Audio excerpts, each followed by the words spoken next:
దోస పిండి కానీ ఇడ్లీ పిండి కానీ దేంట్లో అయినా మనము ఇలా మునగాకు పొడి చేసేసి వేసుకోండి. మనకి మంచి గ్రీన్ కలర్ వస్తుంది.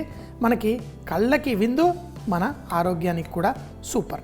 చూడండి, ఈ విధంగా కలిపేసుకొని మనం ఇడ్లీలు తయారు చేసుకుందాం. ఆరోగ్యానికి ఎంతో మంచిది. సో ఈ స్టీమర్ లాగా నేను ఇలా పెట్టుకున్నాను. మీరు మామూలు ఇడ్లీ పాత్రలో కూడా మీరు వేసి చేసేసుకోవచ్చు. ఇందులో ఇడ్లీ పిండి మనం వేసుకొని నెయ్యి కానీ నూనె కానీ దీంట్లో లైట్గా రుద్దితే ఇడ్లీలు ఈజీగా బయటకు వస్తాయి. చూడండి, ఒక 2 చుక్కల నూనె లైట్గా వేసుకొని, ఎక్కువ వేయకండి, జస్ట్ ఈ సైడ్లలో చక్కగా ఉండడం కోసం. మన సిలికాన్ బ్రష్ ఇది మనకి పర్ఫెక్ట్. ఈ విధంగా చేసేసి అంతే. తర్వాత మన ఈ ఇడ్లీ పిండి గ్రీన్ కలర్లో మనకి ఏంటంటే మన పిల్లలకి మనం పౌష్టిక విలువలు అందించేటప్పుడు వాళ్ళకి చక్కగా అంటే హెల్తీగా మనం చేయాలి. మరీ ఎక్కువ పోయకండి పిండి. ఒక సగం మనం ఇందులో పిండి పోసేసి ఎన్ని నిమిషాలు స్టీమ్ చేస్తాం ఇడ్లీ మీ అందరికీ తెలుసు, 10 నిమిషాలు స్టీమ్ చేస్తే సరిపోతుంది. కానీ ఇట్లా పొడుగు పాత్రల్లో కనుక మనం వేసుకుంటే ఇడ్లీలు ఒక 4 నిమిషాల పాటు ఎక్కువ టైం పడుతుంది. అంతే, పెట్టేసాము, స్టీమ్ చేసేస్తున్నాం. మామూలు ఇడ్లీలు తినడం అందరికీ ఇష్టమే, కానీ మన పిల్లలకి పౌష్టిక విలువలు యాడ్ చేయడం చాలా ముఖ్యం. ఎందుకంటే ఇటీవల మా ఫ్రెండ్స్ పిల్లలు వచ్చినప్పుడు వాళ్ళ పిల్లలు ఇది తినరు అది తినరు అని రకరకాలుగా చెప్తే నేను ఇట్టే వాళ్ళ ఒక్కరోజు చూశాను వాళ్ళు ఎలా తింటున్నారు ఏంటి అని. తర్వాత వాళ్ళు ఏవైతే తినరని చెప్పారో వాటిని నేను రకరకాలుగా పౌష్టిక విలువలు యాడ్ చేసి పెడితే పిల్లలు చాలా ఇష్టంగా తిన్నారు. అంటే మనకి ఆ శ్రద్ధ, ఆ ప్రేమ కొంచెం అంటే ఆ వంటలపై కొంచెం పట్టుంటే చాలు, మనం ఏదన్నా మన పిల్లలకి ఆరోగ్యంగా చేసి పెట్టచ్చు. సో మరి ఇడ్లీ మనకి గ్రీన్గా మునగాకు పొడితో చేసిన ఇడ్లీలు రెడీ అయిపోతాయి. కానీ దానికి కావాల్సిన మంచి సాంబార్ చేసుకుందాం. మనకి సాంబార్ అంటే ఒకేలా అనుకుంటున్నాం కాదు, ఇడ్లీ సాంబార్ అంటే కూరగాయలు చిన్నగా ఉండాలి. ఇలా తినేటప్పుడు చక్కగా ఈజీగా పెద్ద పెద్ద ముక్కలు లంచ్ సాంబార్ ఉంటుంది. కానీ బ్రేక్ఫాస్ట్ ఇడ్లీ సాంబార్ ఎప్పుడు కూరగాయలు చాలా చిట్టిగా కట్ చేసుకోవాలి. అది మరి ఎలా చేయాలో చూద్దామా. దీన్ని స్టీమింగ్ పక్కన పెట్టి స్టీమ్ చేస్తాను. ఇక్కడ మన సాంబార్ తయారు చేసుకుందాం. గ్రీన్ మొరింగా ఆకు పొడి, మునగాకు పొడితోటి ఇడ్లీలు స్టీమ్ చేసేసుకున్నాం. కానీ మన సాంబార్ చేయాలి అంటే దానికి ఆ కూరగాయలు కట్ చేసినవి ఎంత చిన్నగా ఉన్నాయో ఇప్పుడు చూడండి. తాలింపుకి నూనె వేసుకున్నాను. ఇందులో మీకు నచ్చిన కూరగాయలు ఏమన్నా వేసుకోవచ్చు, క్యారెట్, బీన్స్, నేనైతే బెండకాయలు కూడా వేస్తున్నా. మీ ఇష్టం, మీకు నచ్చిన కూరగాయలు ఏవి కావాలంటే అవి వేసి మనం చేసుకోవచ్చు. నూనె వేడెక్కాలి, ఎందుకంటే ఆవాలు చిటపట్లాడితేనే రుచి. సో ఫస్ట్ ఎప్పుడు సాంబార్ కానీ దేంట్లో అయినా ఆవాలు వేయండి. ఇలా చిటపట్లు ఆడిన తర్వాత ఇందులో ఆ ఎండుమిరపకాయలు కూడా చూడండి చిన్నగా కట్ చేసాం. యాక్చువల్గా అయితే హోటల్లో అవి ఏమి ఇయ్యరు, కానీ ట్రెడిషనల్గా మనం చేసుకోవాలి, మనకి నిజమైన మంచి సువాసన ఉండాలంటే ఇలా. దీంట్లో తర్వాత జీలకర్ర, మెంతులు, కొంచెం అంతా పసుపు, అలాగే ఇంగువ.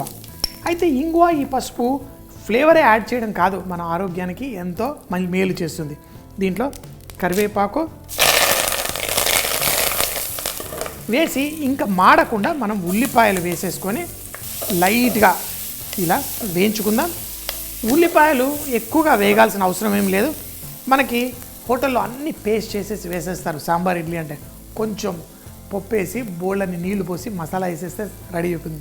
కానీ ఇంట్లో చేసేటప్పుడు మాత్రం మనం చక్కగా టేస్టీగా చేసుకోవాలి. ఇందులో కొంచెం చింతపండు పులుసు మీకు కావాల్సినంత వేసుకొని, కూరగాయలు బెండకాయ, నా దగ్గర బీరకాయ, జుకినీ ఇలాంటి ఏ కూరగాయలు ఉన్నా మనం వేసుకోవచ్చు. కానీ నేను ఎక్కువగా వేస్తున్నాను కూరగాయలు. నాకు కూరగాయలు వేస్తే ఇష్టం. సాంబారు అంటే మరి బోల్డంత చక్కగా టేస్టీగా ఉండాలి. అంతే.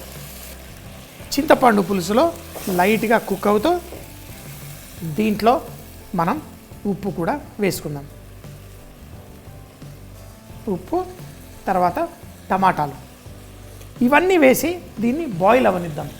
నేను 5 స్టార్ హోటల్లో పనిచేసేటప్పుడు సాంబారు రోజుకి 3 సార్లు చేసేవాళ్ళం. ఇప్పుడు ఇది చక్కగా ఉడికిన తర్వాత మనం ఇందులో పచ్చిమిరపకాయలు, కొంచెం బెల్లం, కారం, సాంబార్ మసాలా అన్నీ వేద్దాం. ఫస్ట్ అయితే దీన్ని ఒక్క ఉడుకు రానిద్దాం. అంతే. చూడండి, కూరగాయలు ఎంతసేపట్లో ఉడికిపోతాయి. కరివేపాకును కూడా నన్ను అడిగితే చాప్ చేసి వేసుకోండి, ఎందుకంటే అన్ని కూరగాయలు ఇంత చిన్నగా ఉండి ఆకు పెద్దగా ఉంటే కూడా లేదు. ఇప్పుడు ఇందులో సాంబార్ పొడి, ఇందులో కారం మీరు పిల్లలుంటే కొంచెం తక్కువ లేదంటే కొంచెం ఎక్కువ, సో లైట్గా కావాలంటే కొంచెం కారం. పచ్చిమిరపకాయల్లో ఒక మంచి సువాసన అందజేస్తుంది, అందుకని పచ్చిమిరపకాయలు కూడా వేయాలి. చాలాసార్లు కొంచెం పొడుగ్గా కట్ చేసి వేసుకుంటాను. ఇంకొకటి ఏంటంటే సువాసన అదిరిపోతుంది దీంట్లో మరొక్కసారి, ఎందుకంటే ఉప్పు కరెక్ట్గా పడ్డప్పుడు దాని ఫ్లేవరు చాలా బయటికి బ్రహ్మాండంగా వస్తుంది. ఎప్పుడైనా కానీ సాంబార్లో మనం పప్పు వేసేటప్పుడు చక్కగా పర్ఫెక్ట్గా ఉడికిచ్చేసి మనం ఈ పప్పుని ఇందులో వేసుకోండి. సో ఇలా మనకి ఎంత కావాలో అంత పప్పు వేసుకొని దీన్ని మంచిగా మసలిద్దాం. అయితే సాంబార్ మనం చేసేటప్పుడు ఆ రుచి అనేది తప్పకుండా చూడక తప్పదు. నేను కూడా అయితే చింతపండు వేసాం, కొంచెం పులుపు లైట్గా అనిపిస్తుంది. దాన్ని పులుపుని మధురంగా చేయడం కోసమే కొంచెం బెల్లం. సో ఇందులో చిటికెడు బెల్లం వేసుకోండి, పంచదార కూడా వేస్తాం బెల్లం లేకపోతే ఏదన్నా. ఇప్పుడు చూడండి చిక్కటి సాంబార్, దీంట్లో కూరగాయలు ఇలా పిల్లలకి పెట్టారనుకోండి, ఆ పిల్లలు చక్కగా దాన్ని ఎంజాయ్ చేస్తారు. సో చివరిలో కొత్తిమీర వేయండి, అంతే. సాంబార్ మంచిగా మన ఇడ్లీ, దోశ, వడల కోసం ఈ బ్రేక్ఫాస్ట్ సాంబార్ రెడీ. మన సాంబార్ ఆ నురుగు అంతా వెళ్ళిపోయిందంటే పర్ఫెక్ట్గా కుక్ అయిపోయినట్టే, అంతే. ఇంకేంటి ఆలస్యం, మన ఇడ్లీలు వేడి వేడిగా బుసలు కొడుతూ మన ఇడ్లీలు వేడి వేడిగా లైట్గా సైడ్ నుంచి లైట్గా చేసుకొని 3 ఇడ్లీలు కాదు, ఇది పవర్ హౌస్ ఇడ్లీలు. దీంట్లో బోల్డ్ అంత పవర్ ఉంటుంది. మన మునగాకు పొడితో చేసిన ఇడ్లీలు చక్కగా పర్ఫెక్ట్గా ఉంది. దీంట్లో మన సాంబార్ చూడండి, వేడి వేడి ఇడ్లీలు, సాంబార్.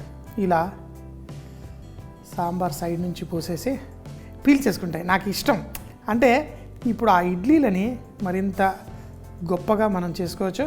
ఇలా వేసేసి ఇంకేంటి ఇడ్లీలు, నా సాంబార్. తెల్ల ఇడ్లీలు చాలా బాగుంటాయి, అవి నాకు చాలా ఇష్టం. చట్నీలు వేసి అన్ని రకాలుగా ఎంజాయ్ చేస్తాం. కానీ నాకు కారప్పొడి అలాంటి చక్కగా దీనిపైన ఒకదాని మీద వేసుకొని, మీకు కావాలంటే నూనె వేసుకుంటారా, నెయ్యి వేసుకుంటారా ఇష్టం. కానీ ఆ ఇడ్లీలు ఇలా తింటే సూపర్గా ఉంటుంది. మునగాకు పొడితో గ్రీన్ ఇడ్లీ, అలాగే ఇడ్లీ సాంబార్. దీన్ని తయారు చేయడానికి మునగాకుని ఎండపెట్టి దాన్ని పొడి చేసి ఇడ్లీ మిశ్రమంలో కలుపుకొని పాత్రల్లో వేసుకొని మనం 10 నుంచి 15 నిమిషాలు స్టీమ్ చేసుకొని పక్కన పెట్టుకోవాలి. ఇప్పుడు మన బ్రేక్ఫాస్ట్ సాంబార్ తయారు చేయడానికి ముందుగా కొంచెం నూనె వేసి దాంట్లో ఆవాలు చిటపట్లాడిన తర్వాత ఎండుమిరపకాయలు, జీలకర్ర, మెంతులు, ఇంగువ, పసుపు, కరివేపాకు వేసి ఉల్లిపాయలు దాంట్లో వేసి లైట్గా వేయించుకోవాలి. తర్వాత ఇందులో చింతపండు పులుసు వేసుకొని కూరగాయలు మీకు నచ్చినవి, బెండకాయ, బీరకాయ, వంకాయ నేను వేశాను.